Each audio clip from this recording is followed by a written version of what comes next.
TV देख रहे हैं आप, मैं हूं आपके साथ प्रियंका।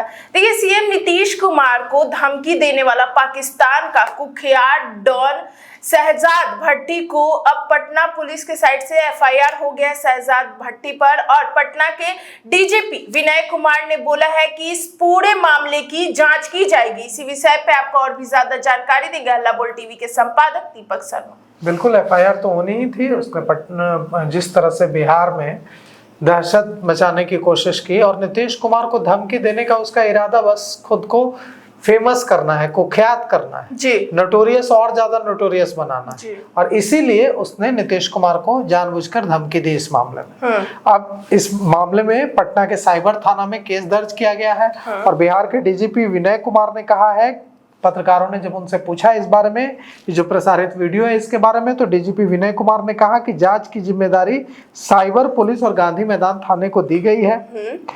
मामले में साइबर थाने में केस दर्ज कर लिया गया है और पुलिस मामले की छानबीन में जुट गई है। अब यह पूरा मामला क्या है और शहजाद भट्टी कौन है और इसके यह क्या कर सकता है, इसकी हैसियत क्या है, यह भी हम आपको बताते हैं। शहजाद भट्टी एक गैंगस्टर है जो कि हथियारों की सप्लाई करता है और इसका नेटवर्क कई देशों में है। भारत के भी कई क्रिमिनल्स को यह हथियारों की सप्लाई करता है।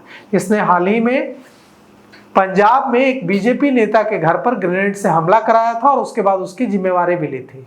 इसने लॉरेंस बिश्नोई के भाई अनमोल बिश्नोई को जान से मारने की धमकी दी थी, जिसके बाद तिहाड़ जेल में बंद लॉरेंस बिश्नोई के भाई अनमोल बिश्नोई ने सरकार से और अदालत से बुलेट प्रूफ जैकेट और बुलेट प्रूफ गाड़ी की मांग की थी। उसकी शिकायत के बाद एनआईए दफ्तर में ही उसके लिए कोर्ट लगाया गया था, सुनवाई की गई थी।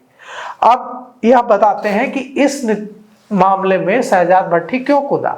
शहजाद भट्टी इस मामले में इसलिए कूदा कि उसे लगा कि अगर वो नीतीश कुमार को धमकी देगा तो इससे मुसलमानों में उसकी छवि बहुत हीरो की बन जाएगी। कि उसको यह नहीं पता कि बिहार के मुसलमान नीतीश कुमार की कितनी इज्जत करता है। वो उसको लगा कि नीतीश कुमार मुसलमानों में विलेन हो गए हैं और अगर हम नीतीश कुमार को धमकी देंगे तो भारत के मुसलमान भी हमारे पक्ष में हो जाएंगे, जबकि ऐसा है नहीं।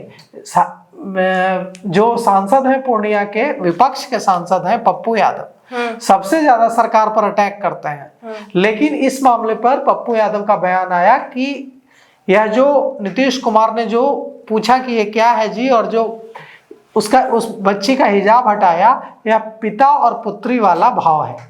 इसको गलत नजरिए से, गलत चश्मे से नहीं देखा जाना चाहिए।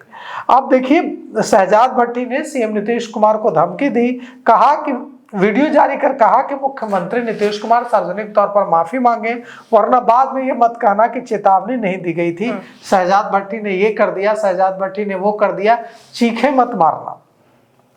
भट्टी से देखिए, अब भट्टी जो है वो इस तरह की धमकियां देकर सुर्खियों में बने रहने की कोशिश करता है और यह जो पूरा मामला है इसमें वो इसीलिए कूदा है ताकि वो और ज्यादा सुर्खियों में आए। यह भूमि माफिया है पाकिस्तान में। शहजाद भट्टी पाकिस्तान का कुख्यात डॉन है, भूमि माफिया है, वहां जमीन कब्जा करता है, दुबई में रहता है, क्योंकि पाकिस्तान में भी इस पर कई तरह की रोक है इसकी हरकतों की वजह से। भट्टी के पाकिस्तान के भूमाफिया और अंडरवर्ल्ड के बड़े गैंगस्टरों से संबंध है। इसके चलते पाकिस्तान ने भी शहजाद भट्टी पर पाबंदी लगा रखी थी। मई महीने में करीब 5 साल के बाद शहजाद भट्टी पाकिस्तान गया था।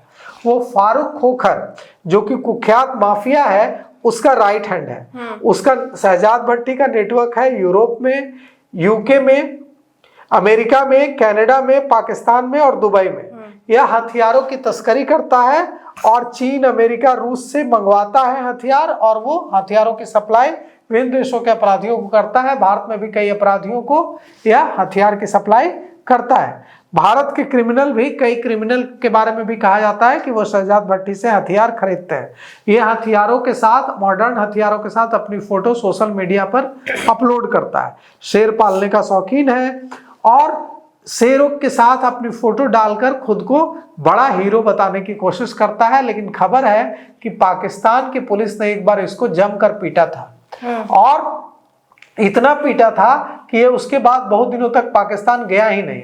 खूब पिटाई हुई थी इसकी और उसके बाद कई दिनों तक इसने सोशल मीडिया में फोटो नहीं डाले थे क्योंकि इसके पूरे चेहरे पर लाल लाल निशान हो गए थे।